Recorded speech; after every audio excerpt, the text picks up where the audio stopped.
My name is Bill Ochin. I am the chairman of the Burlington Republicans. I think a lot of people think, like I do, that it's time to try something other than throwing spitballs at each other from across the room and sit down at one table at the same time and have a discussion. I think we need to see more of this. I would like this to be a model. I think we can do this. You already know about how to submit questions to the panel. I am going to make one request. Well, first, I have to thank the Burlington School District. They've done an incredible job. They've gone very much out of the way to facilitate this.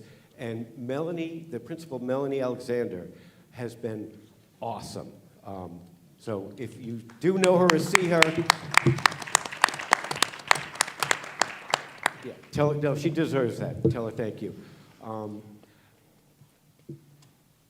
a Friday afternoon, evening, to come out to a panel discussion on elections, it's a big ask. But you're here. Our panelists will be introduced by the moderator, Dan Feliciano. I have one request. Do you see this?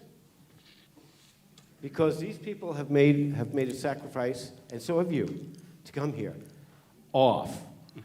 Because if it's on, even if it's silent, the studies show, I used to be a teacher, that you still keep thinking about it. And these people deserve every bit of our attention. All right, Dan. All right, I think, welcome. So we're gonna have a conversation around the election integrities. I think I was selected Bill asked me to do this because he came to a Braver Angels meeting. Has anyone heard of the Braver Angels? Chittenden County Braver Angels. I'm the Republican co-chair of that committee. So it's a great forum to have discussions, right? And that's one of the things Bill had come to a meeting, and one of the things is how do we have a frank, honest discussion without attacking one another and in a positive manner. And I'm going to give you an example. One of our meetings just recently, we had a woman come in from Burlington, and she attended the meeting. And when she left, she stood up, and she was totally progressive. And I'm the red co-chair.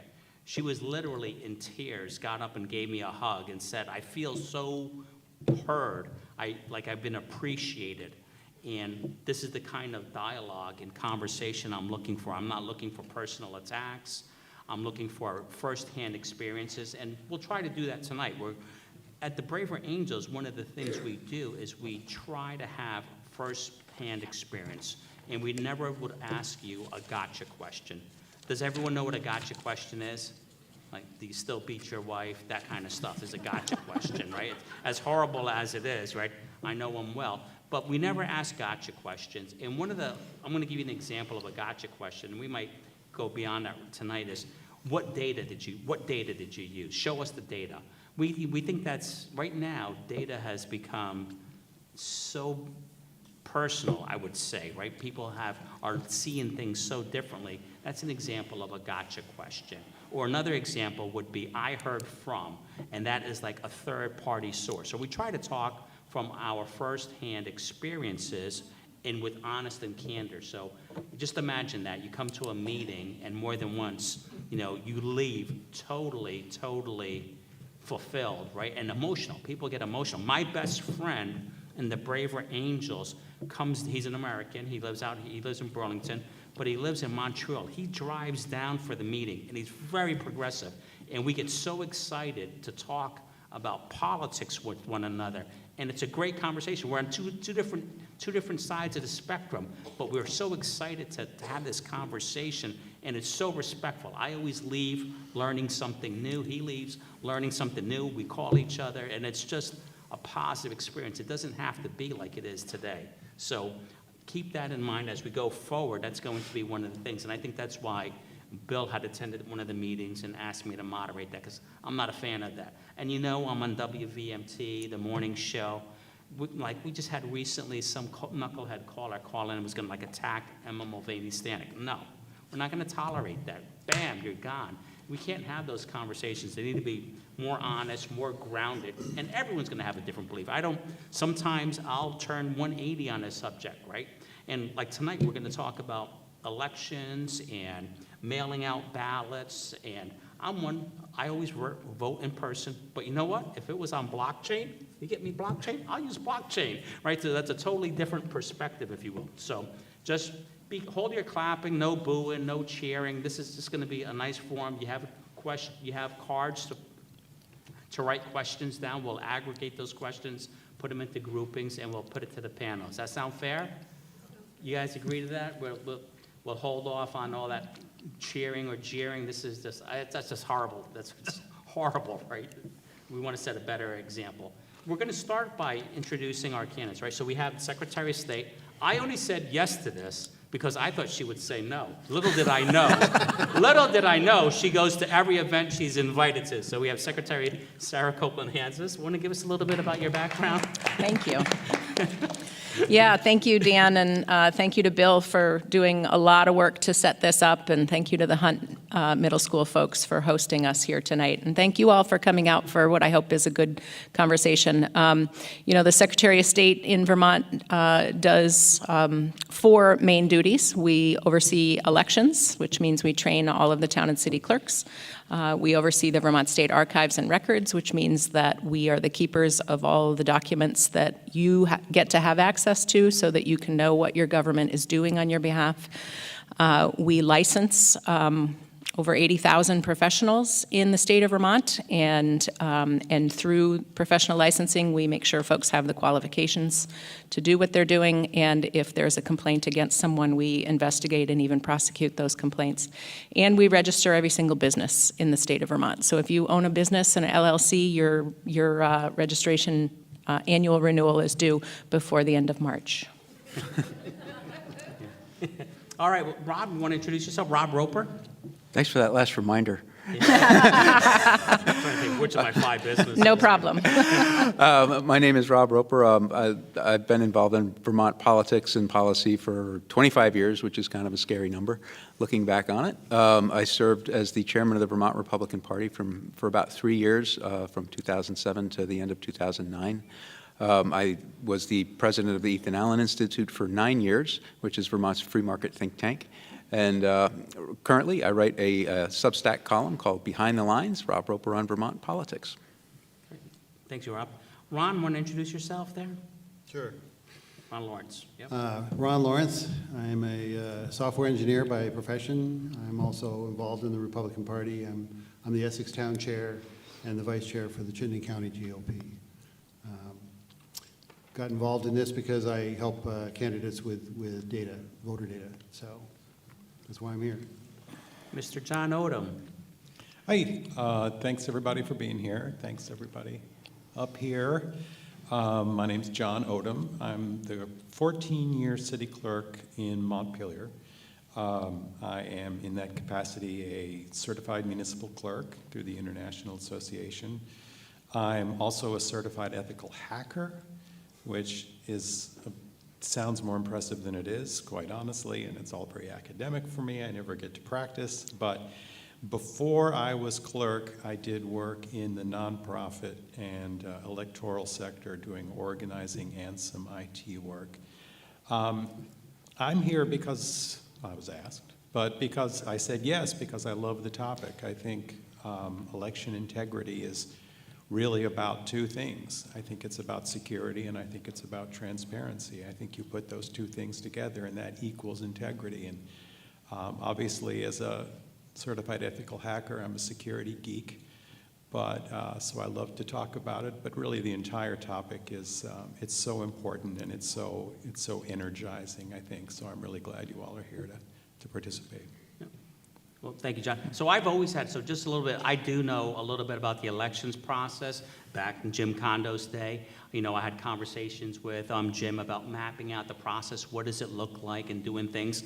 I've ran a lot of data studies. I did some data studies back in, what election was it? We were looking at 2016 election, I think it was. We were looking at some results, analyzing the results, but from a statistical method, right? So I use these statistical tools to analyze election data. So I'm really interested in the process, And one of the things I think we're going to learn tonight, which I learned because the secretary's been on the show so many times now, is there's a lot of stuff we care about, but it's in statute. So if you want to change it, you're going to have to get elected. So we're just going to jump right into some of these issues. We're going to start with definitions. One of the things, it's not always clear to us what things mean, right? So sometimes you might see a 6. If you're looking at it from a different perspective, it might look like a 9. So the question's going to be open to everyone.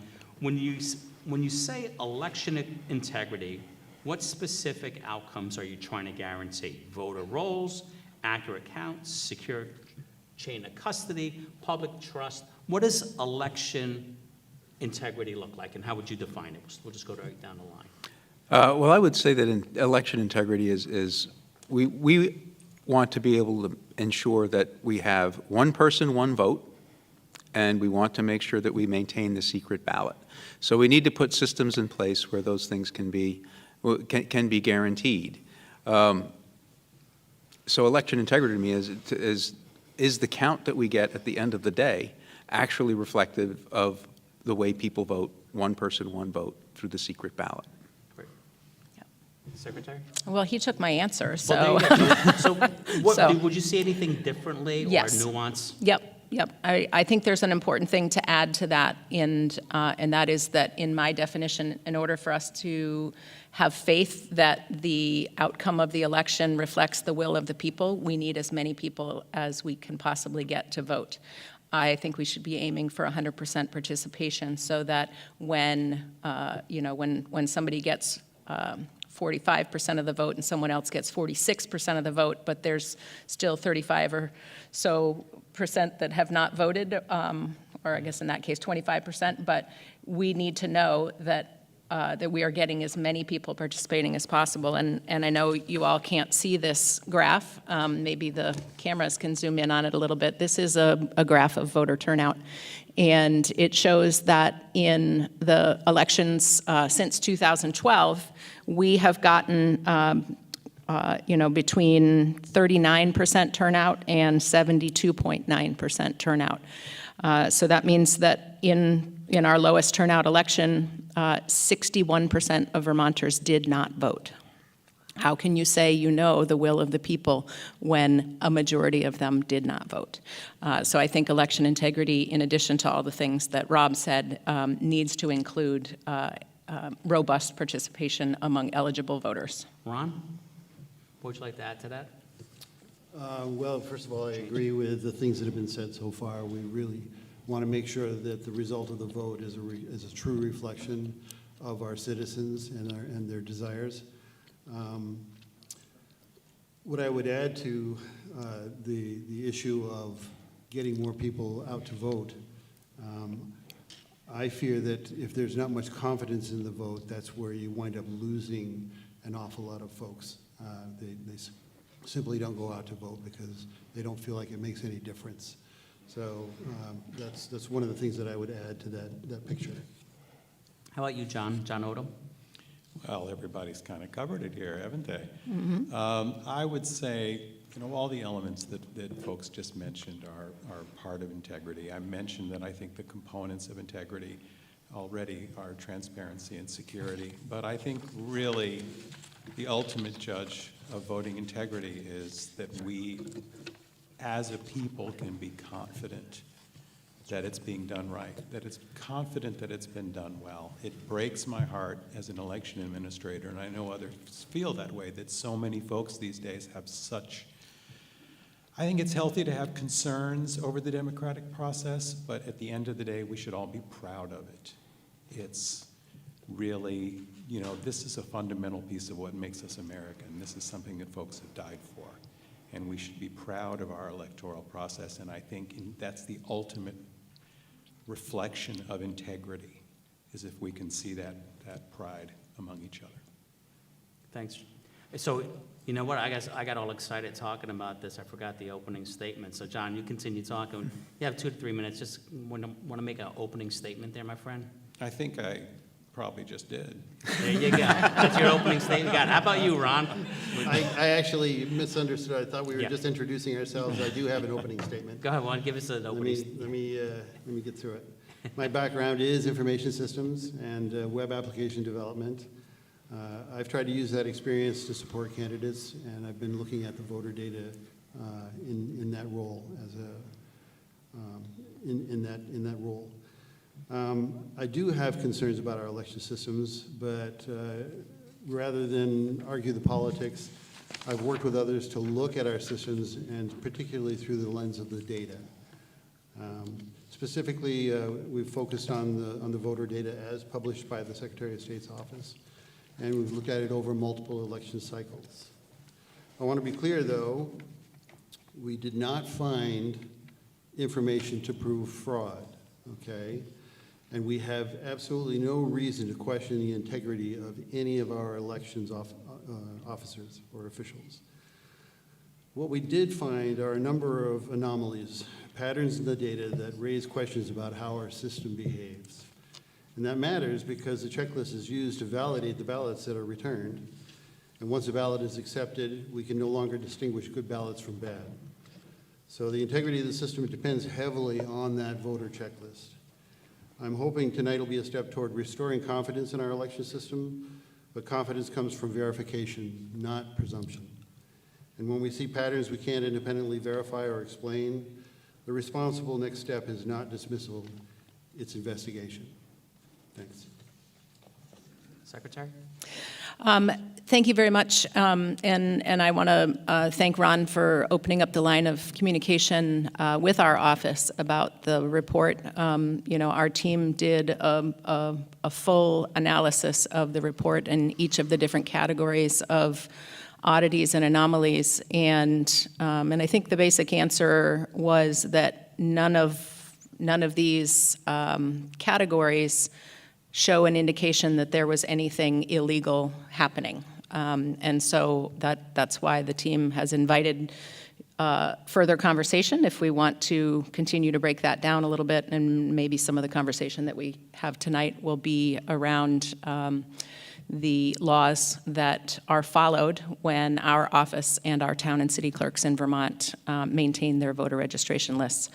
But in terms of an opening statement, I really want to just come back to that fact that we have in any given election between 27% and 61% of Vermonters who are not voting. And when you compare that to our high water mark year of voter participation, which was 2020, when we had 372,885 ballots cast by Vermonters. That was nearly 73% of Vermonters voting. There was only one instance of an irregularity that rose to the level of fraud that was investigated by the Attorney General's office. So that is a 0.0003% incidence of voter fraud.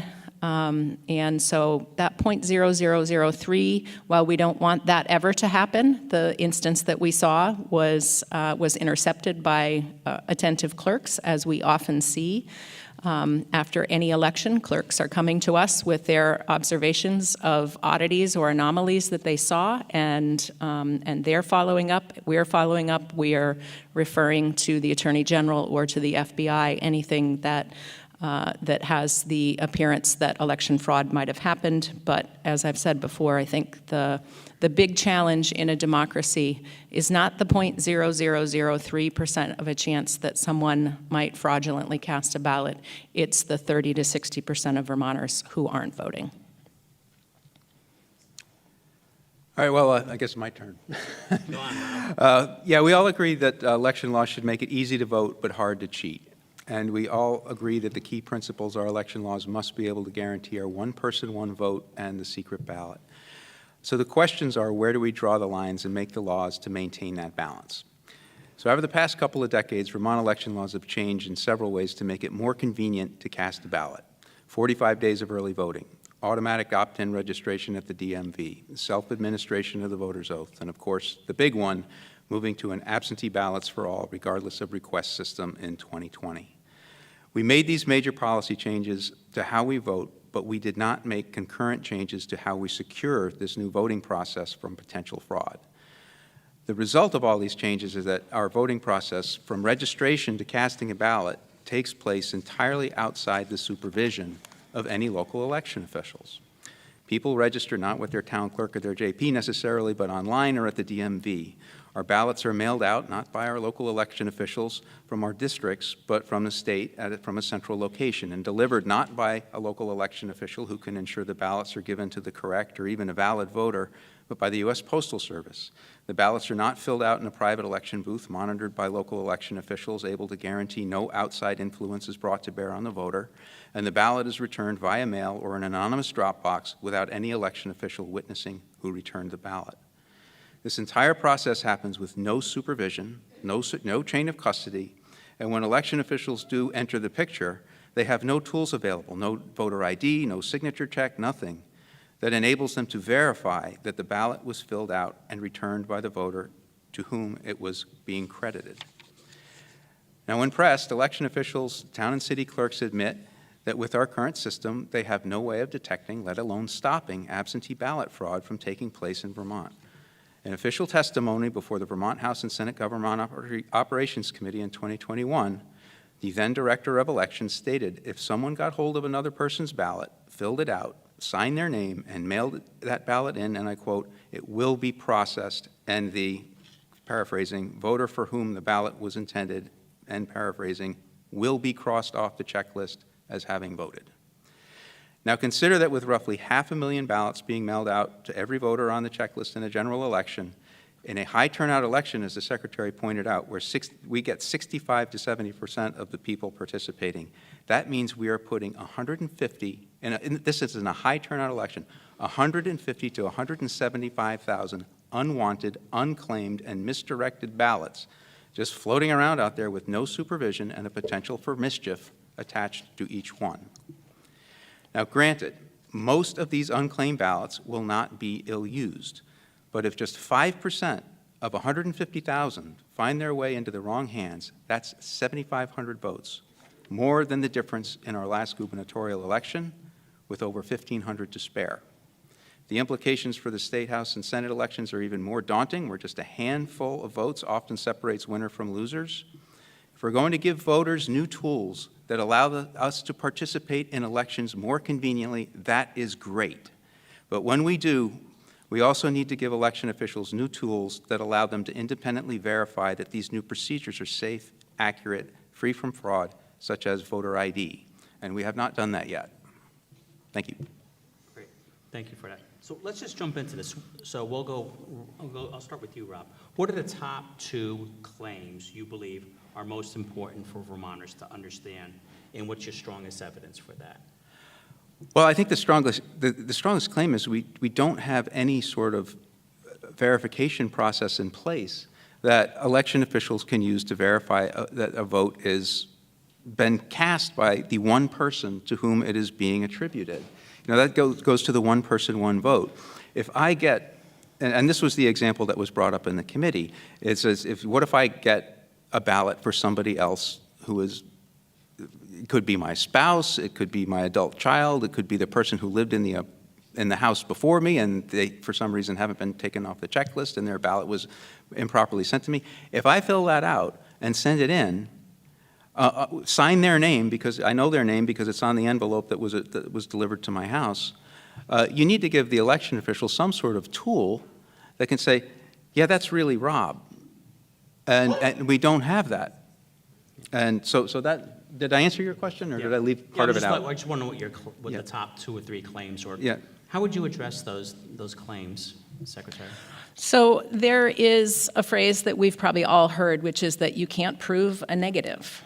I think the Latin phrase that academics use is ad ignorantium, which basically says that a claim that a premise is true simply because it hasn't been proven false doesn't make a whole lot of sense, right? I could tell you that I have a dragon living in my garage, and you can't prove that I don't. Mm-hmm. Simply claiming that election fraud has happened or could happen, in my view, is not enough to justify the potential for disenfranchising voters. I live in a rural part of the state where many of the people who live in my community commute 45 minutes or an hour to another town to work. And they have to leave before the polls open at 10 in the morning, and they have to get home and get their kids from daycare and get them home and get them dinner, and they can't necessarily get to the polls before 7 p.m. when it closes. Those people are the people for whom the convenience of vote by mail makes the difference between them being able to participate and not. Great. Ron, what would be your top 2 or 3 claims that are strongest evidence for, that you, against your voter integrity or your questionable? One of the things that I'd like to point out is that I've worked with some other people to take a look at the data, and there's a difference between claims of fraud and just things that cause us to raise our eyebrows. Okay, one of if you look at the top 2 just from the report itself. We've got 30,000 undeliverable addresses on our voter rolls. And we've got some 8,500 people that have been registered in the National Change of Address database that are no longer, living in those places. Just off the cuff here, we did have a crew of canvassers to try and validate this information around Chittenden County. And we managed to talk to people at some 300 addresses. And we did, in fact, find over 300 people at those addresses who no longer live there. Okay. So that just tells you that there's a lot of looseness in the system with ballots floating all around. And if you're someone who is trying to tip the scale, that's exactly what you need. John, what are the top 2 or 3 claims that you would make about the election integrity? Well, I think it's worth just noting that our system is well designed to catch bad guys. I think there's potential problems you could line up across the board, top to bottom of the process. I participate every year out at DEF CON, the Voting Village, and DEF CON is the biggest hacker conference in the world. And one of the things we do at Voting Village, the thing we do at Voting Village, is hack voting machines, which is just too much fun.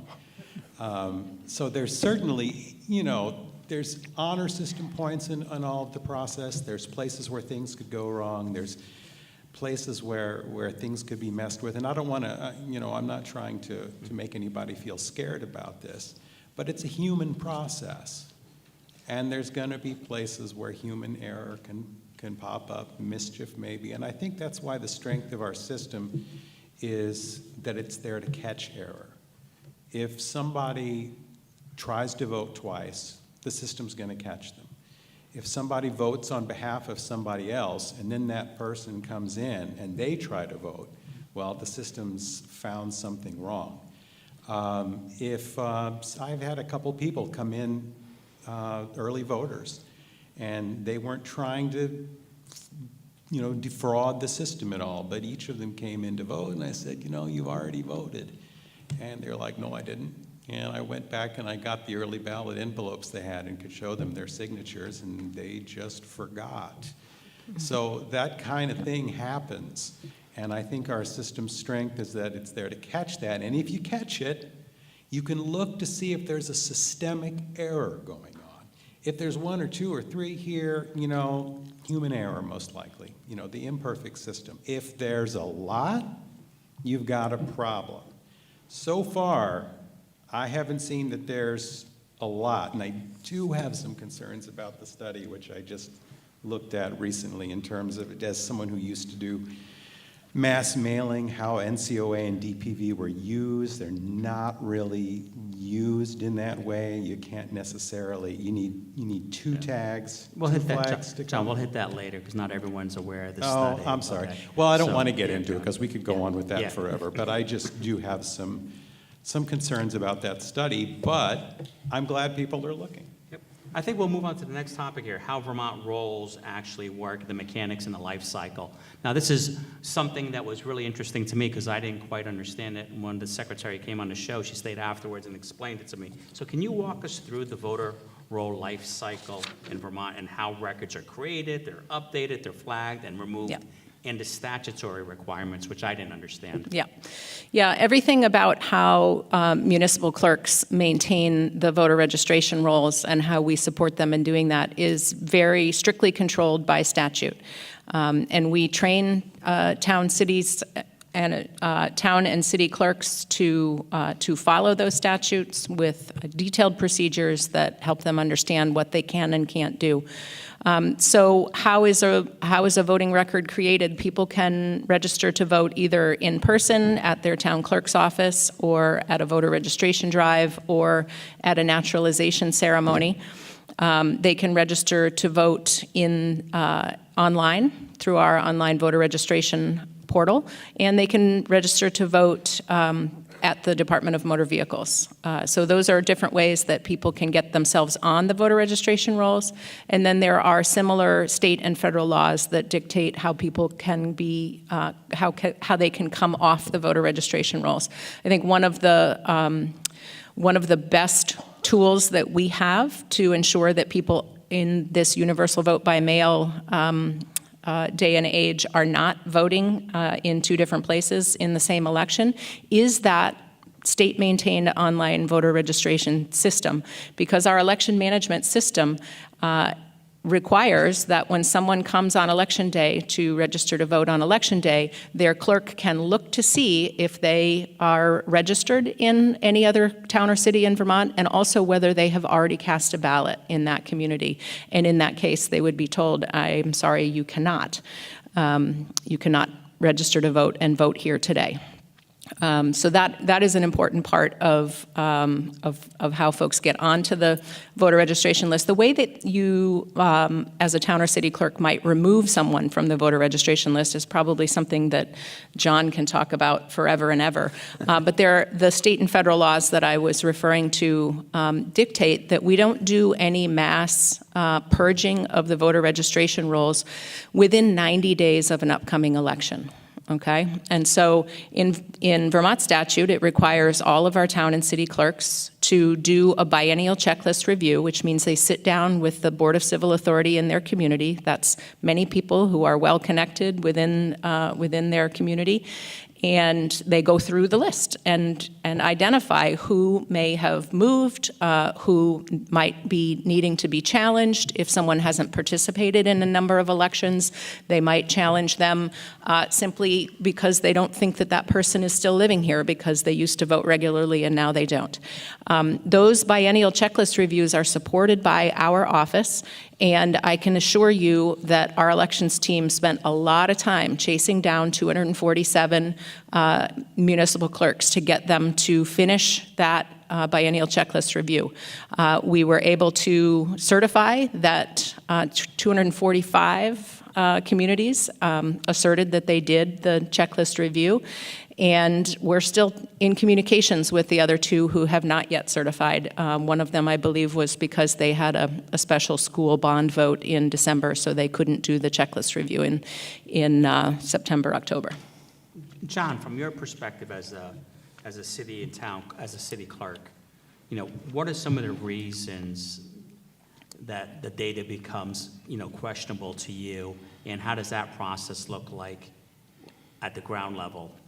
Oh, the biggest thing is just how long it can take for us to get people off the rolls if they've moved away. That's challenging, and that can just look bad to people.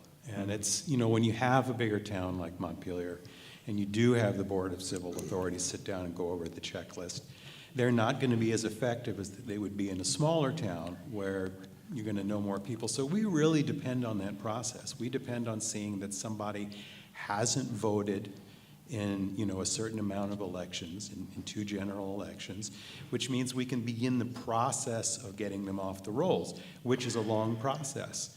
Now, when we challenge them in that process, they can't vote unless they come and they sign an affidavit swearing, no, I really do live here, and then you get a ballot. But still, they're on the voting rolls. Granted, they're not active, but they're there. And it's frustrating to see. It's frustrating for people to see.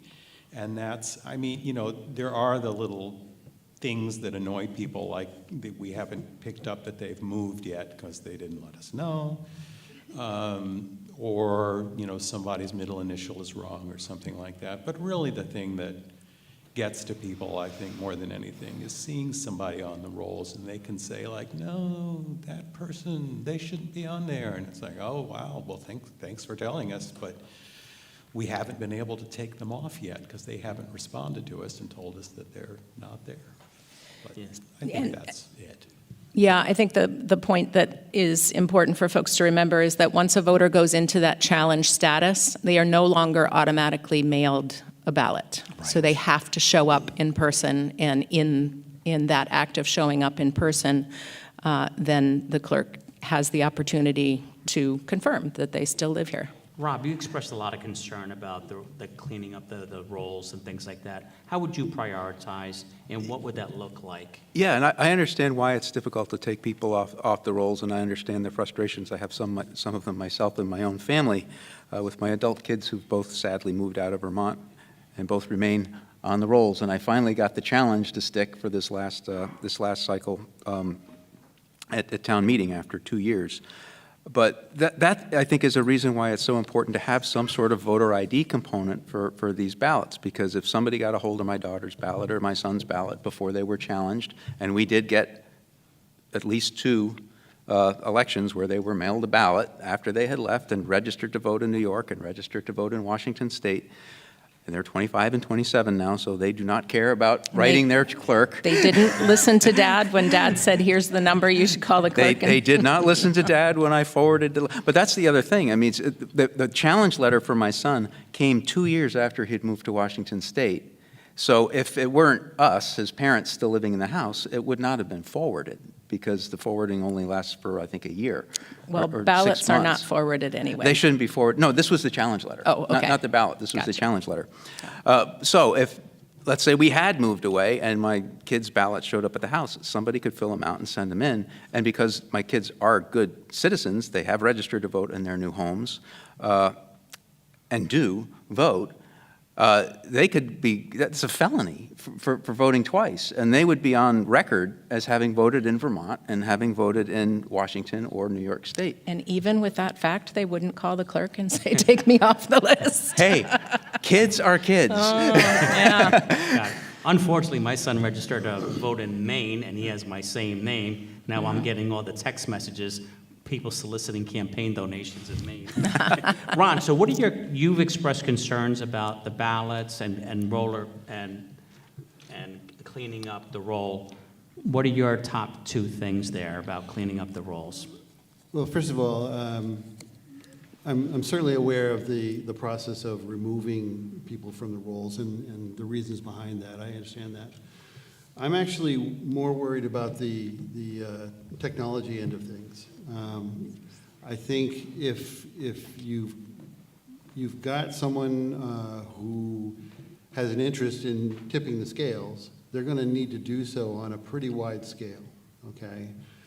So I'm actually looking at this more from the standpoint of the systems, the points of vulnerability in the system, and ways that those things can slip through without people noticing. One of the things I'm not sure if everybody is aware of, but you know, like 2/3 of our votes in a general election are submitted early. So we're talking about, you know, the vast majority of our votes that actually come in by mail or through a drop box. They're not somebody actually showing up at the polls. I know we've got stories of, you know, people showing up and I forgot that I voted, or I you know, maybe I filled out a ballot for Aunt Sally who's 95 and couldn't get to, you know, the polls anyway. I don't really think that those things are the things that are going to tip an election result. I think that if it's happening outside of our normal systems, and I would want to take a look at the things that that will tell us whether or not that's happening and to be satisfied. Okay. You know, on that point too, I know people come at this from usually one of two directions. I mean, this looks like it's a partisan issue, except both parties have been complaining about election integrity for, 26 years now at least. So when you're coming at it from the standpoint of this is the way that it works, or this has worked pretty well for us for a number of years, versus someone who is not quite on board with that, hopefully what we can do is try and look at and address the concerns from each party, rather than simply dismiss one or the other. I just think that point needs to be made in this discussion. Well, let's see, we'll move on to absentee ballots and chain of custody. So, John, from the town clerk level, what does that look like? How do absentee ballots have come in? What does the chain of custody look like to you before they get sent to the secretary's office? Well, they go in the vault, locked up, away from everybody else. I now have their own secure special room that they go into now, which I'm very, very proud of adding because my vault was too small. They stay there until we're going to bring them out and tabulate them. And we can do that during the election, and we get, members of the Board of Civil Authority, justices of the peace. They work in pairs. They open those in such a way that nobody can see and identify a voter with a ballot, so that anonymity stays. And we do that even if we're doing it, we do early tabulation. We always make sure there's two people doing everything. And, ideally of different political persuasions there. We can't always do that in Montpelier because everybody's a Democrat. Yeah. And then, again, two people will feed them through the tabulators. And how do you check that? So, because we got a question from the audience member, perfect timing, is how do you verify that mail-in ballot? Is there any value you receive it and then it gets processed? Yeah, we put it in the machine and we process. And as I said before, the system is really designed to catch mischief. Preventing it, I appreciate Rob's concerns. It's tough because, as you say, what do you say, Aunt Sally, was it? I forget the aunt's name. Fictitious. I do hear the question of, what if someone has dementia or something and their spouse asks for their ballot and votes on it. It's hard because people with dementia still have a right to vote, and you do have the right to get someone to help you vote. But, some states have processes where someone can lose the right to vote, which is a scary, scary thing. But it is a problem that is not necessarily able to be caught, and that's why you have to have a system that will identify if people are starting to do that kind of thing, if two people try to vote under the same name. So when you get it, so I think we get it, there's not, you can't really verify it, but you'll count it, you'll open it up, and it's tabulated absolutely correctly. Right, and we have signatures. Sure. So if there's an issue, if somebody comes in, we do have the potential to verify signature. We don't do signature verification per se, but that's something that in an investigation, I'm sort of speculating here because I've never been involved in an investigation, but that's something that certainly could be compared. Ron, what about your concerns about the chain of custody and the absentee ballots? And we'll get to you, Rob. I know you're all over that one. Well, one of the things that, again, from the perspective that I'm looking at this, number one, you don't actually need the original ballot to cheat. You have a voter checklist, which is basically public information. You also have ballot images. Not sure about the process where those images get from the town clerk to the vendors that actually print those ballots and mail them out and so forth. But my question is, these are electronic resources that are very easy to transfer. And what's keeping those things from being transferred to the wrong hands is essentially what it is. The other thing to look at this, if you're talking about players that want to have an influence on the election, they probably have, number one, they've got a copy of the voter checklist. They probably also have information about what races they expect to be able to have some influence on. And they also have a list of people who they do not expect to vote for whatever reason. And those are the ballots that can certainly be filled out, mailed in, and once they're in the system, they're legitimate. They're on the register, the voter registry. So how do you separate those out? Rob, what's your take on this, though? Yeah, The chain of custody and the absentee ballots. Yeah, there really isn't any chain of custody until you get to the counting process. When people vote in person, they show up at the polls, they identify themselves to the person when they come in, and even if that's just their face, I know we don't have voter ID, but the clerk knows me, so yeah, that's him. Give him a ballot.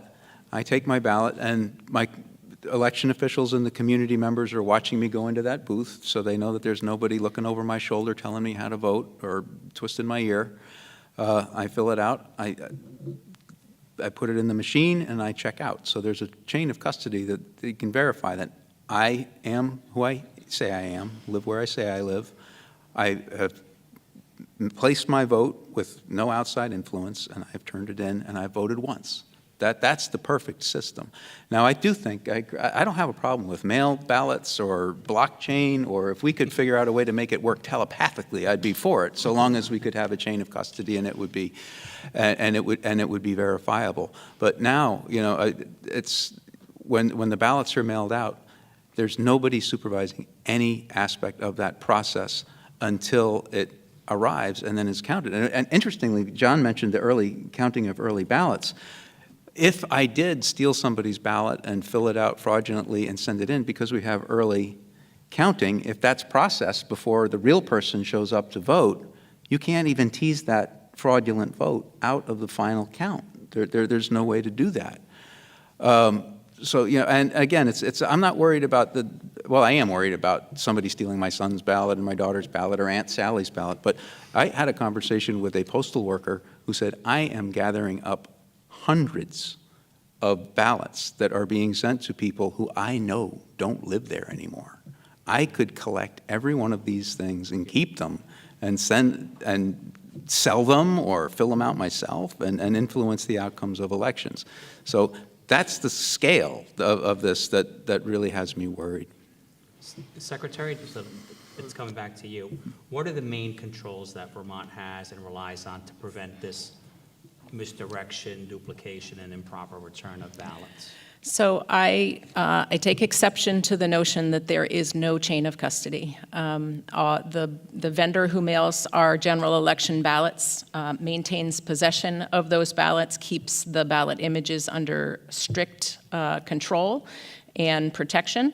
And when they package up ballots to be mailed out, they deliver them personally to a mail sorting facility, either in White River Junction or in Burlington.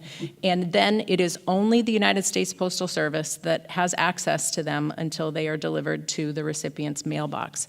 And this notion that there are postal workers who would go out there and gather up a bunch of undeliverable ballots and sell them or fill them out and mail them back in is really outrageous. I think that the United States Postal Service workers know that would be that would be committing perjury by signing that ballot envelope and saying that I am this person who was supposed to receive the ballot. They know that they would lose their job in that scenario. And so to think that this is happening on any wide scale when they have very strict and specific instructions about how to treat election mail differently than they treat normal mail in that if it is undeliverable, truly undeliverable, because they know the person no longer lives there, they are under strict instructions that that ballot gets returned back to the town or city clerk's office where that voter would be casting a ballot, so that that town or city clerk can begin the process of either figuring out where that person has moved to or begin the process of challenging them so that they can't automatically get a ballot in future elections. Look, what we know about how our elections are able to be secured is that we know we have 247 duly sworn town and city clerks, one of them sitting to my right, who take an oath of office to uphold the laws and the procedures of our elections. And we have complicated processes that are built off of the statutes that direct us how we do our jobs. And all of those people and processes are working together to make sure that our elections work. There's one other set of people who are a part of this solution as well, and that's every one of you and every one of us sitting up here. Because if we see something that looks improper, that seems like it might not be right, it is our job to report that to your town or city clerk, to our office, to the Attorney General's office, to the FBI. If you see something, you should say something. The one last thing that I'll say, and then I'm sure that the moderator wants to get on to another question, you can track your ballot. You can go on to vote.vermont.gov. That is your voter portal in Vermont. You can see where you're registered to vote. You can see who your clerk is, what your polling hours are. You can request your absentee ballots for non-general elections because it won't automatically come in August, or for your local elections. But you can also see the date that your ballot was dropped at the mail processing facility, so you can track and see how long it takes it to get to your home from Burlington or White River Junction, wherever it was received by USPS. And then you can also track your ballot when it is returned back to your clerk. So if you drop it in a drop box, you can look at the voter portal the end of that day, or maybe the next day, depending on how many hours a week your clerk works. And you can see that your ballot was checked in received. You could also see perhaps that your ballot was marked defective because maybe you forgot to sign your ballot envelope or you forgot to date it. If it was defective, then you can contact your clerk and you can clear that defection so that your ballot is counted. So it's not true that there is absolutely no tracking, and it is not true that there is absolutely no chain of custody, because within the constraints of the laws that we have, those are the ways that we know how to see where our ballots are. Great. So Ron and John, back to the technology aspect of tracking and data and where does it go. What would you like to see done differently? If there's a system in place that the Secretary just described, we can track the individual ballots, what else is there technology-wise? Either one, you can go first, that you would see to make you feel more secure. Well, I'm more of a hardware guy, although I'm about to give you a software answer, I guess. As I say, I've done a lot of work with the actual tabulators, and I think, and I'm not going to speak to our tabulators specifically, but I think this is a nationwide issue, so I'm going to sort of speak at the larger scale. I think a lot of the tabulators used in this country are somewhat dated and need to be patched. I'd like to see a more robust standard state by state, and those are state by state standards for keeping robust, secure voting machines we can be comfortable with. But really, I was just at the conference of an organization called the Election Verification Network. Great bunch of people, and they have made me big believers in audits. All about audits, audit. So the only thing that I might recommend more is doing a few more audits. We audit randomly in this state, and maybe we should be auditing a few more. Maybe we should also put on a parallel track of regular audits so we make sure that everybody gets covered in a certain amount of time. But I'm an audit guy now. I'm a born-again audit guy, so I think the most we can do with that, the better. How about you, Ron? You said you looked at a lot of data and the data sets and things like that, audits and logs and keeping track of the ballots. Well, first of all, I want to point out that I've been through, I've helped out at the polls. I've seen the process. I've helped count afterwards and seen the things that are in place. There is no doubt in my mind that the people who are engaged in these roles, they take their job seriously. And there's nothing that I have seen that would indicate anything other than that. The point that I would like to emphasize is that if damage is being done, it's being done before we get to the vote, before the ballot shows up at the town clerk's office, okay? And these things are going to be systemic and under the radar. So I love your comment about audits. That's actually one of my major points. And actually, I think there's a very simple solution to a lot of these concerns, which I hope to get to. But for now, just so people understand what has been happening, I would like to see a scouring of the registry system and server logs. I would like to see a regular scan of net changes in the registry data from one day to the next. I think that we are certainly capable technically for understanding who is making changes to the registry and when. What I've seen in helping candidates with the voter data over the years is that the registry grows fairly dramatically prior to an election. And then, even after the election, we get a significant drop in the list of registered voters. So that's a lot of change to kind of keep track of as we're going through the busyness of preparing for and keeping control of the election itself. Rob, you have been talking to. So my big point is that yes, there's an audit role, but I think it's a fairly technical one, and it has to do with who's making changes to the registry data, because that's the heart of the system. By the time you get the ballot, it's too late. Mm-hmm. Rob, real quick, you were shaking your head. When Oh, Ron I was just talking about agreeing. I don't have the anything that I can add to that. I think they've both spoken very well to it. Secretary? Yep, I think it's important for folks to understand that there are very strict controls on who can access our voter registration system.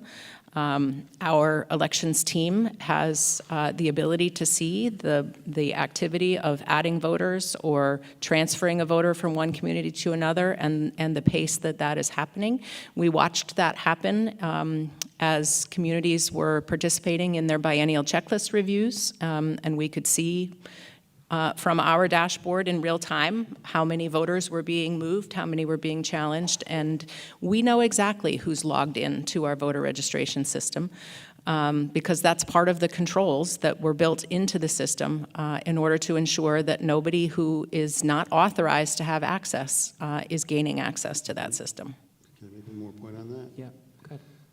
I understand the amount of work that is being done to try and ensure the integrity of our roles, okay, and the work that is needed in order to legitimately remove somebody from those roles. But if my concerns are at all valid, then what takes us 4 years to execute in terms of removing people from the roles who should be removed can be undone in a matter of minutes. So that's the technical challenge that I'm talking about.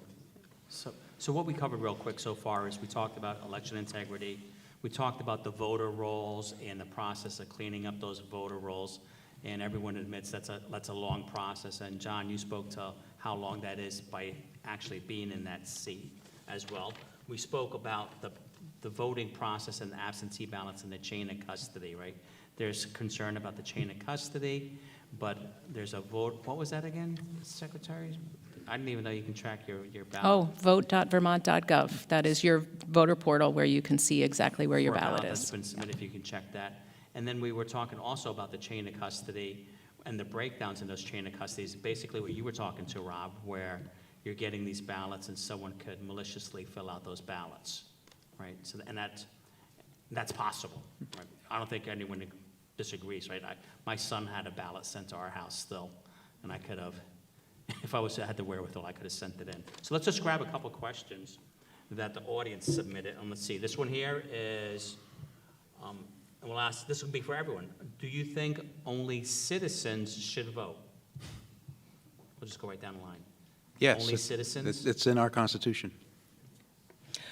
Yes, for state and federal elections, only United States citizens should be allowed to vote. The Vermont legislature has extended local voting rights to non-citizens in certain communities, and that was by request of the community itself, vetted through the legislative process. So there are some communities where all residents are able to participate, Montpelier being one of them. Ron? Generally, yes, I agree that only citizens should be able to vote. I do have a question on the non-citizens voting in various communities, which is, do we have That's the next question. protections in place that make sure that those people do not vote in anything other than the local votes? John? Yep. Sure. Real quick answer to yours, and then to answer that question. It's illegal for citizens to vote on federal elections. It's illegal for them to vote in state elections, and I agree with both of those things completely. The reason why in Montpelier the community asked the legislature to allow non-citizens to vote is, in a sense, they were considering them citizens of Montpelier. Even if they weren't citizens of Vermont, they weren't citizens of the U.S. But these are folks whose, their kids go to school there, they own property there, they live there for 20 years, and the community wanted to see that for purposes of making its own decisions on its own issues only. Not even, in our case, not even the school is involved. So we're going to come right back down the line. So the next question that just popped up was, how do you ensure non-citizen voters in a particular community don't vote in a federal election? Sure. And we'll come down the line. Well, first of all, federal election comes along, they're not even on the checklist. We have two separate checklists that we have to keep. One of them for our municipal elections, which has the non-citizens on it, and one that doesn't. So we only use the checklist with the non-citizens for municipal elections. And then when they come up, we share a ballot with our schools, so they get a special ballot I printed out for them that only has the municipal questions. So, and also, I tell my folks checking in voters, if there's anything unusual, if there's a letter in any one of these columns that says challenged, or they haven't done their oath, or they're a non-citizen, anything on that list, they send them to me. So myself and my deputy are the ones who personally check them off the checklist and personally hand them their ballot. Ron, have you seen that process? Really, it's an unknown for me. I don't know how we are tracking citizenship, when it comes to our election systems, and that's really my question.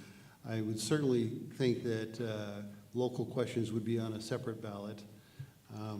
What I don't know is whether or not any of the voters that are in our regular voter checklist are non-citizens. I have no visibility to that. Secretary? I would say most definitively, no. We do not have people who are registered to vote in this state who are non-citizens. And the reason for that is very logical. If you think from the standpoint of someone who came here from somewhere else, is living and working, maybe raising a family, maybe you own a business, and you wish to stay here, you are not going to commit a deportable offense, and one that would preclude you from ever being able to become a citizen in order to cast one ballot. And I have plenty of statistics about the states across the country who have done deep dive analyses of their voter registration rolls to try to identify non-citizens who were registered and casting ballots, and I'd be happy to run through that, but that wasn't the question that was asked. Happy to do it if it comes up in a future question. It is not a problem. Rob, your thoughts? Have you seen this process? I'm not aware of I it. haven't seen it in Montpelier or was it Burlington and Winooski? Winooski. Burlington and Winooski, I'm not familiar. But the one thing that the secretary just brought up is that issue of a non-citizen registering to vote and putting their ability to be in the country at risk. And I did have a reader of one one of the subscribers to my Substack column, contacted me after I wrote an article about this, said that his wife is Canadian, she wants to become a U.S. citizen. She was signed up to vote without her knowledge at the DMV. And, you know, that's one of the dangers of having that opt-in or opt-out instead of an opt-in at the DMV, is that poor woman was just terrified. The ballot showed up, and she says, "I didn't register to vote. Why is this here? This could put my status at risk. Take me off the list. Take me off the list Immediately. And right. that's what she did. But it was a really scary process for her. And if somebody else, if she had gotten the ballot and said, "Oh, I don't know what," filled it out, sent it in, didn't know, that could have been a bad thing. Yeah, You know, absolutely. I experienced something like that. I have a special needs daughter that needed to get a not a driver's license. She couldn't drive. Everyone knows who she is. But she got a Vermont ID, and next thing I know, she got a ballot in the mail. And I was like, oh, I didn't, I asked my wife, I said, what happened? How did this happen? Yeah. So we are working all the time with our partners at the Department of Motor Vehicles to make sure that they are, that the frontline workers are well-trained in really respecting that opt-out. Because if you are fleeing a domestic violence situation and you do not want to register to vote because you don't want to appear on the public checklist where your violent spouse might be able to find you. If you are a non-citizen who is hoping someday to be able to gain citizenship, you may rightfully, or maybe you just don't want to vote. But we are really stressing to the DMV frontline folks how important it is to make sure that they get that right and that they double and triple check that. In fact, I filmed a short video with the commissioner of the Department of Motor Vehicles today that's going to become part of their training material for their frontline clerks. Here's another question. Can I make just one suggestion on that point to the secretary while I have her ear? What if we said if somebody did not opt out, that the DMV official would have to administer the voter's oath to that person? Then they'd know what's going on. Well, Vermont law is such that you can administer the voter's oath to yourself. So you can go onto the Vermont voter portal. You can attest to that oath through the Vermont voter portal. You don't need another human being to do it. I think there are ways that we can consider making that point of contact in the Department of Motor Vehicles a little bit more foolproof. But as has been said earlier in this panel, these are human beings, and human beings sometimes make mistakes. Sometimes it is the voter themselves who neglected to opt out, didn't read carefully that it says by opting in, you attest that you are 18 years old and that you are a United States citizen. And then I've heard other people explain that there are people who've come here from other parts of the world where the deference to an authority figure means that you always just say yes to any question on any form, regardless of what it is. And, we know that people have been accidentally added to the voter rolls, and we know that when they realize that, they ask to be taken off immediately. Secretary, this question goes right towards you. I think you're the one that can answer this one. Is showing voter identification. Mm-hmm. Why not? Why don't we do that? Yeah. So voter identification, there are ways that we could do this as a state, as a nation, if we really wanted to. But at the end of the day, what it comes down to for me is that the cost of a $145 driver's license should not be the thing that stands between you and your ability to vote.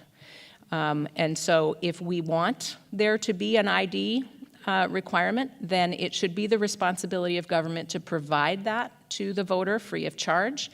And that's a conversation that I'm more than happy to participate in. Right. Yeah, that's one of the questions I had. I said, if we're going to have voter ID, if Congress can hold up all this funding and stuff like that, they surely can slip everyone a couple bucks to go buy. It's decimal dust if you look at the defense budget. Well, Dan, I'm going to ask you a question, because you said your daughter, who's special needs, got a non-driver's license. How much did that cost? I didn't even know she got it.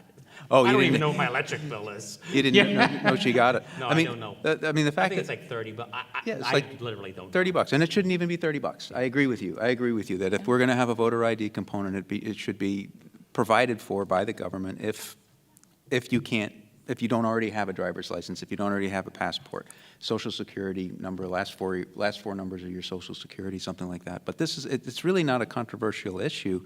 In fact, there was just a CNN story talking about the National Save Act that said they looked at Pew polls going back 5 years, and it was like 79%, 82%, 83% support voter ID, and they looked at partisanship, and it was for majorities of Democrats, for majorities of Republicans, for majorities of independents, and they looked across racial demographic lines, and it was the majority of black voters, a majority of Hispanic voters, all in favor of voter ID because it's a common sense safeguard. You know, if we want to have, you know, vote by mail, just, you know, put your driver's license number on there, or a state-supplied voter ID number. Secretary, is that a statute, though? Yes. Of the voter ID? Yes, And that even would have that to would change- be Oh, yeah. against That would Vermont have law. to change the whole statute. Yep. Here's a Yep. question that crushes me.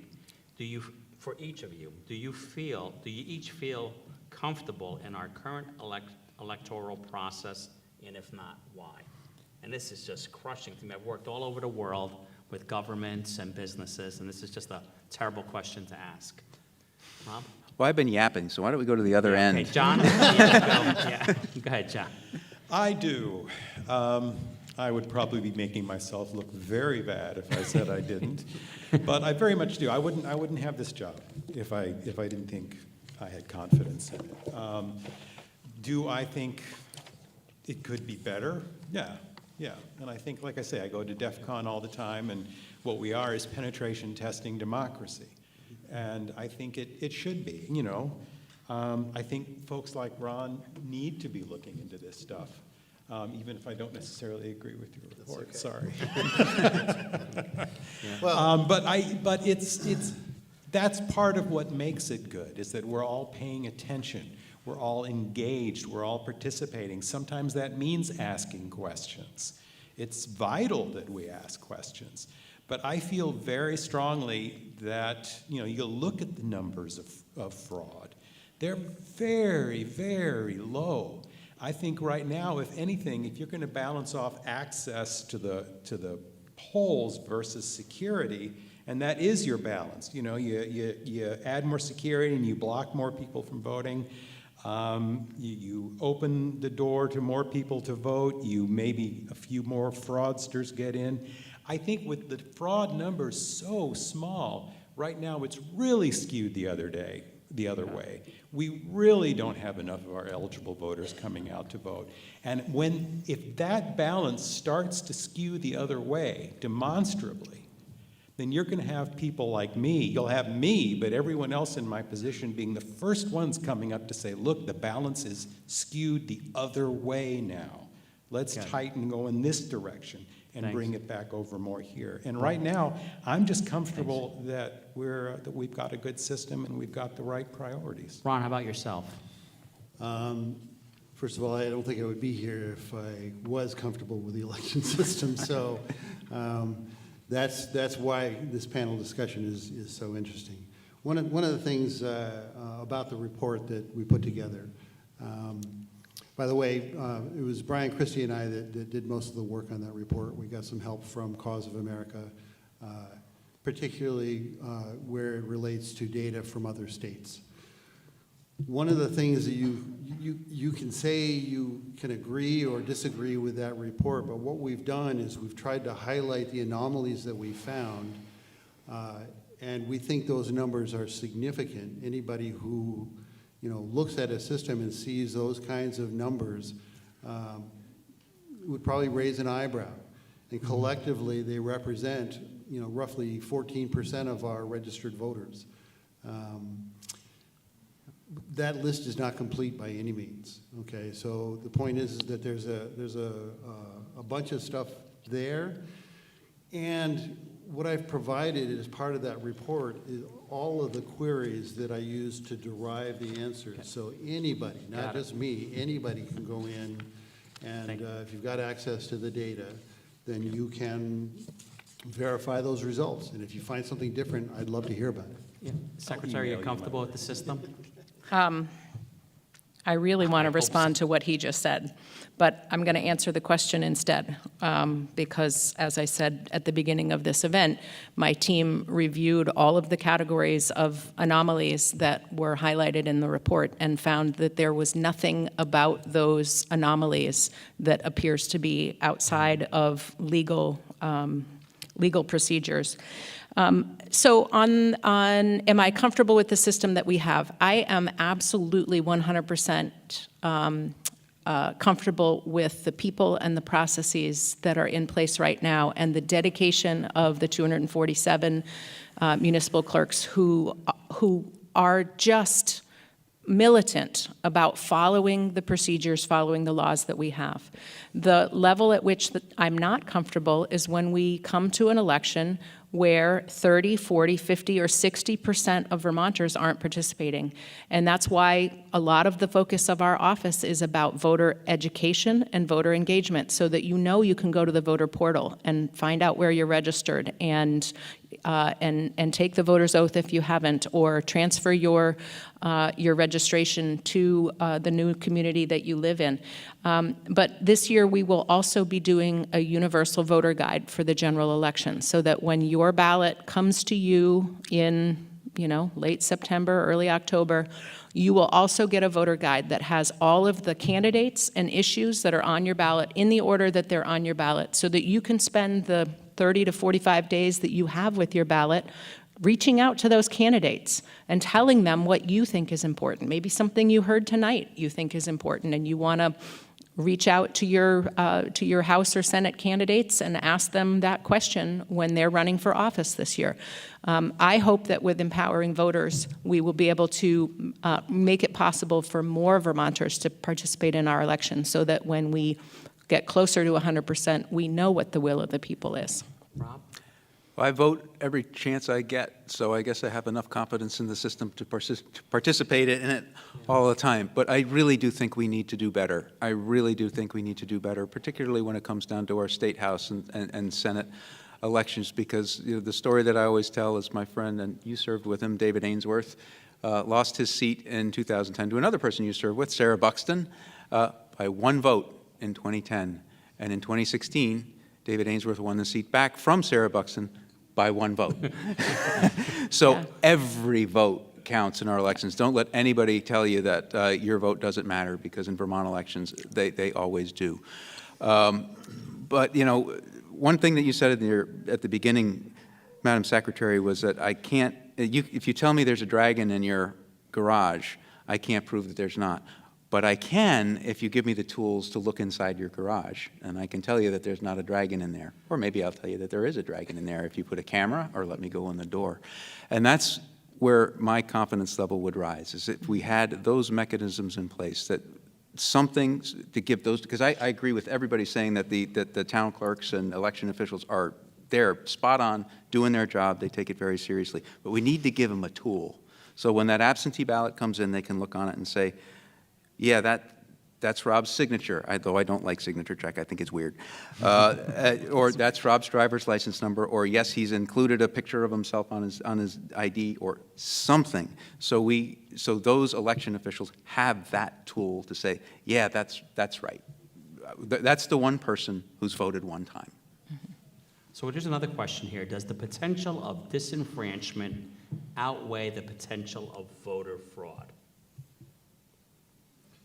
Oh, back to me? Yeah, we'll just go right All down right, the line. back to me. I think we have gone way too far to the balance side of convenience, and we need to bring a little bit more security back into the mix. Secretary? I think there are vastly more people in Vermont who don't participate in our elections than the number of incidents of even suspected fraud that just turns out to be an irregularity. So I think we still need more people participating. Ron? I think one of the reasons we're here tonight is because there are enough people that are concerned about this issue that to actually justify this conversation.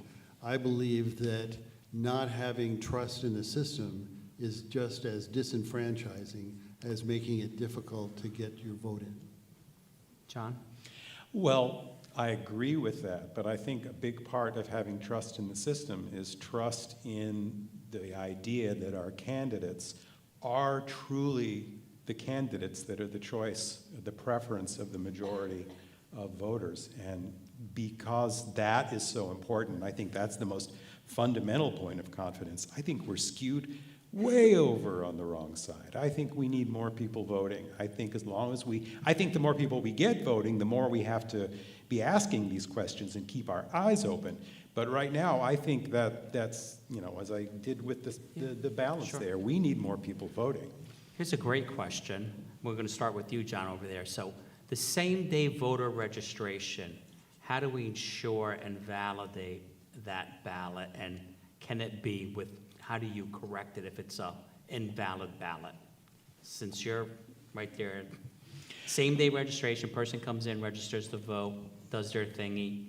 How do you find out later on that person was from the wrong town or something? I don't know. Oh, well, I am a fan of same-day registration. The election administrator in me gets very frustrated on it because it's a lot of work. But it's more validating. I mean, it's the same process. You register to vote, you get to vote. This time somebody's walking up to me registering to vote right in my face, and I see them walk over and get their ballot and walk to the booth. There's nothing more verifiable than that on my end. So, so that's an easy one. Ron, same-day registrations? Really, by the time you get to that point on voting day, when the votes are being cast, that's really not the issue. The things that I'm worried about happen before that point. So somebody coming in, I'm assuming I've already heard tonight about mechanisms that allow the officers to check and make sure that you haven't registered or voted somewhere else. So I'm basically fine with that, and I don't think that's the issue. Secretary? Yeah, I mean, Ron picked up on what I said earlier, which is that our central election management system allows the clerk to see, and if after the fact we see that somebody had already voted in one community and did same-day voter registration, that would be referred to the Attorney General's office. I want to say, though, that same-day voter registration worked really well for people in 2024. And anecdotally, when I hear from people who were either standing at the polls because they were holding up a campaign sign, or clerks who are,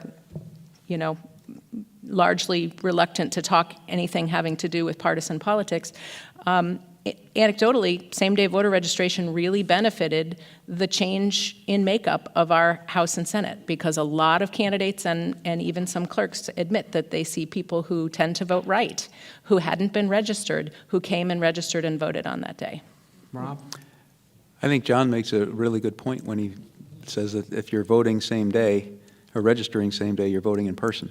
So that's I hadn't considered that. So you've flipped me on an issue. See, you succeeded. You wanted to see if we could find. I don't like it personally. 'Cause I personally don't like it, but I guess I'm the only one that doesn't like it. So, the mail-in ballots, that's a typical question. The signatures on the ballots, we talked about the signature on the ballots.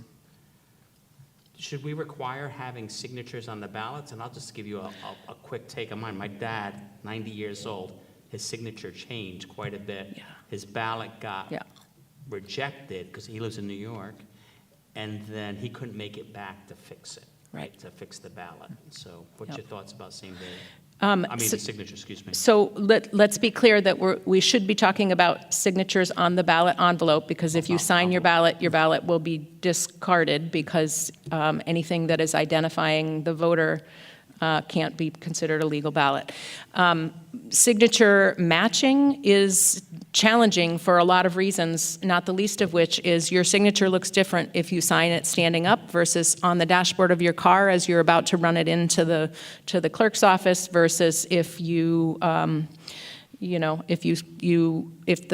the signature that someone was using to match your signature was from when you were 16, I bet it looks very different when you're 25 or 90. So signature matching is not advisable in any circumstances largely because the town and city clerks are not forensic handwriting specialists, and they really can't judge the match well enough without being significantly more trained. And I think there's one other thing that we should talk about with respect to the signature on your ballot envelope. It's not just a signature. It's not just a way of identifying you. That is signing a form that says, under pains and penalties of perjury, this is my ballot, I have executed it, nobody helped me. And so it's not just whether that signature is identifying who you are. That signature is saying, I swear. And that's where the prosecution happens if somebody fraudulently casts a ballot, because that signature is your promise, and those are the pieces of evidence that the Attorney General's office gathers in the event that there's a suspected case of voter fraud. Ron? What was the question? The signatures on the ballots. On On a ballots. ballot. It's a very difficult validation process at best. I think we need something, but if not that, then there needs to be something else. Yes, states that do mail-in ballots, the Colorado's one, and I think, does Washington do signature check? They use signature check, but they also have other options. I don't like it for all the reasons that are stated. I think it's really squirrely. Much better just to have a driver's license number or last 4 digits of your social security number or some other identifier that can't be, changed from 16 to 95. Yep. I went to a conference of elections administrators from all over the country, some from states where they do signature matching like Colorado, and we really, I think as an elections community, are moving more towards this notion that there are other better identifiers of you than what your signature looks like, for all the reasons that we've said. And the driver's license number, last 4, even cell phone numbers, tend to be unique to the individual, and those should be considered over signature verification. One point of clarification, though, I think I heard that all of us were philosophically okay with voter ID. We just don't want it to be a burden to the voter. So whatever is acceptable as an ID shouldn't cost the voter anything extra. And there's a variety of ways that you can verify their identity through that. Mm-hmm. John? Yeah, just really quick, because I hadn't gotten this one yet. The one thing that I think could be good about signatures, that I like about signatures, is if there was an actual investigation of fraud where you brought in authorities, you could bring in the FBI or whoever, then it could be a useful piece of evidence. As some kind of at the polls election verification for an actual vote, oh my God, it's terrible. We'll go through the line one more time. We'll start with you, John. If there was one statute, there's a lot of statutory stuff that I learned that drive me crazy. If you could make one statutory change to increase people's confidence in voter integrity, what statute would you write? More audits. More audits? Yeah. Okay. Yeah. How about you, Ron? If you had to write a statute. I would support the existing statute, which is that the town clerks should be maintaining their own checklist. Okay. They do. Now, let me clarify, because the town clerks do maintain, they use the central registry system to maintain their checklists, and that satisfies their requirement from the state's perspective. But they're also absolving themselves of other sources of voter information that may be coming into that system. What I'm talking about is that the town clerk should go back to, we own the system, you have to see the town clerk or communicate with the town clerk in town to get on the list. The town can share that list with the state. There are benefits to having a central repository for all of our voter information, but it shouldn't go the other way. The state should not be feeding stuff into the town's registration list. Secretary, what? Well, I have to agree with John Odom that we could do more auditing. I think the audit process is a good one as it is now, and I think it could be even better if we were able to not only audit more communities' ballots, but also make it so that we can systematically make sure that over time every community comes into that audit. Right now it's supposed to be a random process, and by random that means that we could end up auditing a community twice before we ever get to half of the state.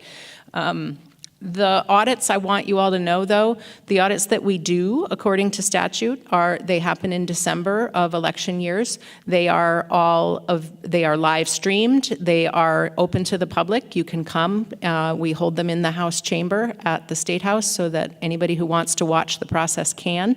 And you can see the recordings of those audits. They've all been made public. And so I would welcome you to watch the audits if you want to watch some paint dry.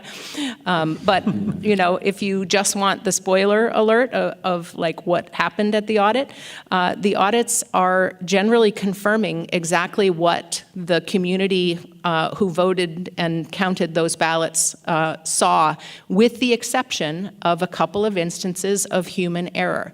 And oftentimes, the only difference that we see between the election official record of vote and the audit that we do a month later is in those instances where there was a write-in and somebody incorrectly, neglected to put Bob Smith, because everybody knows him as Robert, and didn't count that, that one vote. And so the instances of any difference between what the official results are and the audit results is typically a human error. Rob, what would a statute, if you were to write a statute, what would it be? Easy one for me, it would be some sort of mandatory voter ID provision for casting a ballot. Voter ID? Mm-hmm. I think the purging of the records, I think that's a huge delay. That's my own 2 cents. I get to answer that question. Does anyone have a burning question that we didn't ask that you want to ask? I wrote it. Yeah, I got 1,000 cards here. That's why I'm asking you. Yeah, so my question had to do with the system called ERIC, which is a national system that some states participate in and some don't.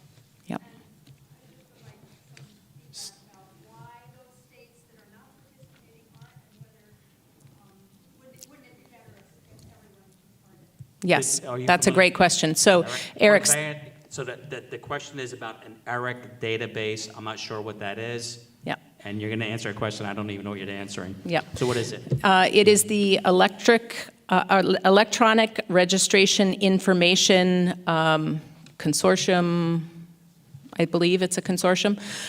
It is an organization that is currently, I think, 26 states, and it allows us to share information in a very careful manner under very strict MOUs between us and ERIC as sending of data and receiving data.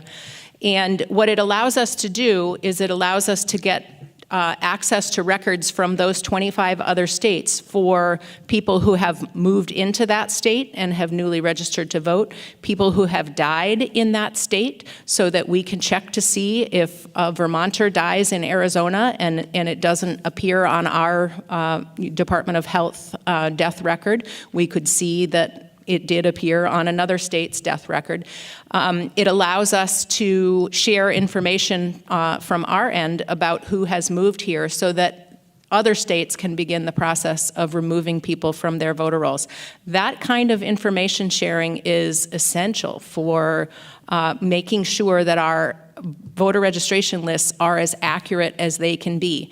And frankly, I wish that every state were a part of this system. Unfortunately, in recent years, there has been a lot of disinformation and a lot of rhetoric coming from certain parts of the country about the system and why people should pull out of it. But there is no way for us to know that we can begin the process of removing someone in a timely way if they don't ever send back the challenge card that their clerk sent to them. Or their dad. Or if they don't listen to their dad. And Eric, if they're moving to or from an Eric state, we can get that process started a lot earlier. So John, you came here for a particular reason and a concern, right? So you joined the panel, you agreed to it. What do you want people to know? You came here to participate. What are some of the myths or facts that you want everyone to know? Oh, what are the myths and the facts? You know, one fact I would like people to know, I'm going to say something that we don't like to talk about, and that's human error. When you're talking the small level, when somebody's got the wrong, somebody hasn't let us know that they've changed their address, and they have a different address in there. When somebody, some volunteer at the table doesn't check somebody off the checklist, so your reconciliation is off by one. I think it's so easy for people to look at any imperfection and see it as malevolent, and see it as some part of some scheme or something. And I think that's so disrespectful. I mean, sure to people like me, but really to the volunteers who are doing that work, because they come out and they give of their own time, and it's really important to them, and they do goof up sometimes. I think that's why it's so important to have the protections that we have in place to catch errors that are systemic, that are more than just one or two. But I think a lot of people just don't understand. If they catch one thing wrong in there and they want to scream voter fraud, that hurts. Ron, what about yourself? So you're here for a particular reason. What is it that you want to share? I think we have a pretty serious set of procedural issues with our election systems, okay? Potentially. Again, I want to emphasize that I don't have enough data to demonstrate fraud, although I will share that as we were canvassing, I mean, we found, personally, I found an address that doesn't exist. We found various situations that, they're just questionable, okay, and we've got the data to show that. There is no question about what happens and the people that are working our elections from the point that our ballots are returned. If there's a problem with our systems, it is before that point. And we have a system that once we receive the ballots, and once we accept them because they are in the registry, we can't distinguish one ballot from another. We can't decide what's good and what's bad at that point. All of the problems are upstream. That's your concern, is the upstream. And that's my huge concern. Secretary? I am here because I was invited to be here, and because I think it's important as your elected Secretary of State that I come and answer the questions as clearly and as honestly as I can. It's the way that my team has engaged with with Ron and the other authors of this report to hopefully begin a conversation that will allow us to unpack a little bit of the anomalies that they believe that they've identified, because my team and I feel pretty confident in the security of our elections and in the processes and the people who conduct our elections.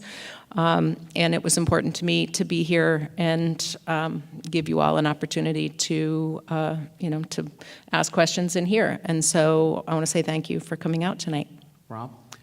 Yeah, I think the myth that I wanted to address coming here is we always hear that election fraud or voter fraud is so rare that it's not worth considering. And the truth of the matter is we have no idea to what extent voter fraud is or isn't taking place in Vermont, because the tools are not there for our election officials to detect it. In regard to absentee ballots, and since we've moved to this new system in 2020, this is how 2/3 and growing of our ballots are cast now. Mm-hmm. So if we're going to move this in this direction and make things more convenient for people, we need to bring the security systems up up to date, along with the convenience. Great. Does anyone else have a burning? Oh, boy. We'll start right. I saw that one first. 7:30, what's your call? 7:42. Time check. allowing out-of-state college students to register to vote. These are folks who, on the one hand, we're telling them you have to pay out-of-state tuition. On the other hand, oh, you can register to vote in our elections. And these are often people who move as soon as they graduate, so they don't often even have to live with whatever they voted on. So I'm wondering about the panel's kind of thoughts on that. Yeah. Well, your eligibility to register to vote is determined by state statute, and your eligibility to get in-state tuition is determined by the college or university you're attending. So those are really two different entities to make those definitions. The definition of residency is determined by the legislature, and I bet John could probably, spout it chapter and verse because he's closer to it on a daily basis than I am. But if you are in Vermont and with the intention of staying here, even if you're only here this year or for these 4 years, you can vote. You are a legal 18-year-old United States citizen. You can register and you can vote. What would be nice is if we can make sure that when they move back to their home state after graduation or take a job in a third state, that all of those states are part of ERIC so that we can more quickly get them taken off the voter rolls. That's the law, huh? So that makes it, so we're out of time, actually. It's 7:32. I didn't realize. What's 7:4? Oh, so. We're having so much fun. We'll just stay all night. We are having so much I fun. just lost track of time here going forward. But thanks for coming. Just real quick closing comments. Rob, we'll just go down the line, just real closing. Yeah, thank you, everybody, for coming out. This is a great crowd for a Friday night on a beautiful sunny day. It's probably dark outside now. But yeah, no, I think that these conversations are so important to have, and I do hope that everybody learns. I learned something today. John Odom changed my mind on an issue. Yeah, somebody write that down. So I hope that some of your minds were opened up by this conversation as well, and I do hope that we can have. I'm delighted to hear that we all agree that we should have some sort of voter ID component when it comes to voting. It's just a question of coming to agreement on what that should be. To accommodate for the potential for human error, I think the strength in our system is really in the numbers of people who are responsible for helping us conduct our elections. That's our 247 town and city clerks, all of their boards of civil authority, their election poll workers who come out to help them, and of course the elections team at the Secretary of State's office as well. People and processes are important, but you are part of the people. And that means if you see something, you need to say something, either to your local clerk or to my office or to the Attorney General's office or the FBI, depending on your perception of the level of severity of what you saw. But please do include my office because we want to keep track of instances of irregularities so that we can be thinking of ways to make the system more foolproof. Thanks for coming out. Ron? Well, first of all, thanks to the Burlington GOP for putting this together. This has really been a very good forum. As far as my own work, again, I just want to emphasize we don't have proof of fraud, but we do have patterns that deserve some sort of review.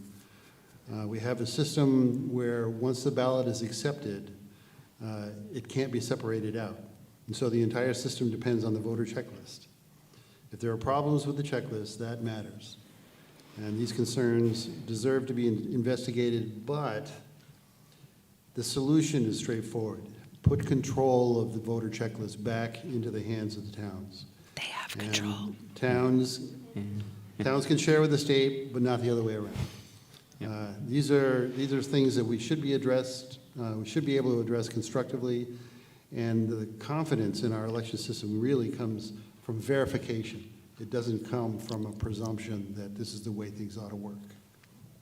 John? Well, first of all, yeah, thanks to everybody up here. Thanks to folks who put it on, everybody who came out. This is great. I love this stuff. I'm a total election geek, if you haven't figured that out already. I would say, you know, this is just reminding me that I love the system. I love questioning the system. I think you put those together, and there's no better definition of democracy.